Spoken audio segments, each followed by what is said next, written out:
এখানে দেখতে পাচ্ছেন বন্ধুরা, মেশিনটি হঠাৎ করে বন্ধ হয়ে গেছে। কি কারণে মেশিনটি বন্ধ হয়ে গেল সেটা আমরা এখন খুঁজে বের করব। মনিটরে কি মেসেজ দেখাচ্ছে সেটা দেখব। এখানে মনিটরে দেখাচ্ছে drive error traction roller on inlet. এখন আমরা কন্ট্রোল প্যানেলে ঢুকবো, ঢুকে দেখব ড্রাইভটিতে কি মেসেজ আছে। কন্ট্রোল প্যানেলটি আমি খুলে নিলাম। কন্ট্রোল প্যানেলটি খোলার পর আমরা ইনভার্টারের ডিসপ্লেতে দেখব কি মেসেজ দেখায়। এখানে দেখতে পাচ্ছেন ইনভার্টারের যে ডিসপ্লে আছে সেই ডিসপ্লেতে দেখাচ্ছে রিজলভার ওপেন সার্কিট। ফল্টটি রিসেট করার জন্য একবার রিসেট বাটন চেপে দেখব যে ফল্টটি রিসেট হয় কিনা। এখানে দেখতে পাচ্ছেন যে আমাদের যে ফল্টটি চলে আসছিল সেই ফল্টটি কিন্তু রিসেট হয়নি। এখন আমাদের দেখতে হবে রিজলভারটি কি অবস্থায় আছে, অর্থাৎ মোটর যেখানে আছে ওখানে আমাদেরকে চেক করতে হবে রিজলভারটি কোনো সমস্যা আছে কিনা।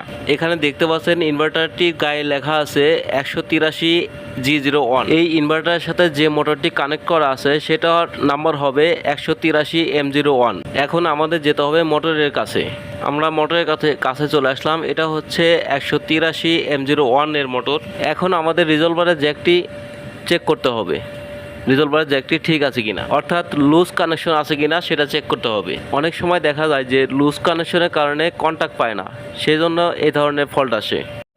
এখানে দেখা যাচ্ছে জ্যাকটি অনেকটাই লুজ মনে হচ্ছে। এখন খুলে নিয়ে আবার আমি রিকানেক্ট করে দেখব যে ফল্টটি যায় কিনা। আমি জ্যাকটি খুলে নিলাম। এখন আমি আবার এটাকে রিকানেক্ট করে দেখব, অর্থাৎ আবার কানেকশন করে দেখব যে ফল্টটি যায় কিনা। আর জ্যাকটি লাগানোর সময় অবশ্যই সতর্কতার সহিত লাগাতে হবে যেন পিনগুলো ভেঙে না যায়, অর্থাৎ মেল আর ফিমেল জ্যাকের যে গ্রুপ আছে সেই গ্রুপটির সাথে অবশ্যই মিলিয়ে লাগাতে হবে। এখন আমি সতর্কতার সহিত গ্রুপ মিলিয়ে এই জ্যাকটি লাগিয়ে দিচ্ছি। আর জ্যাক লাগানোর সময় অবশ্যই খেয়াল রাখতে হবে যেন লুজ কানেকশন না থাকে, ভালো করে টাইট করে দিতে হবে। যদি লুজ কানেকশন থাকে তাহলে আবারও ইনভার্টারে দেখাবে রিজলভার ওপেন সার্কিট। রিজলভারের জ্যাকটি লাগিয়ে দিলাম। এখন কন্ট্রোল প্যানেলে যাব।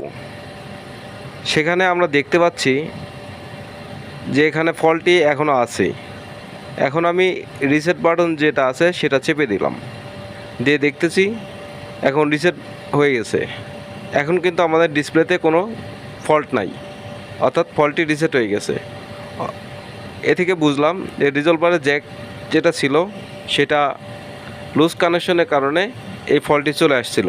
টেক্সটাইল মেশিনের ট্রাবলশুটিং বিষয়ে কোনো প্রশ্ন করলে উত্তর দেওয়ার চেষ্টা করব ইনশাল্লাহ। ভিডিওটি দেখার জন্য সবাইকে ধন্যবাদ।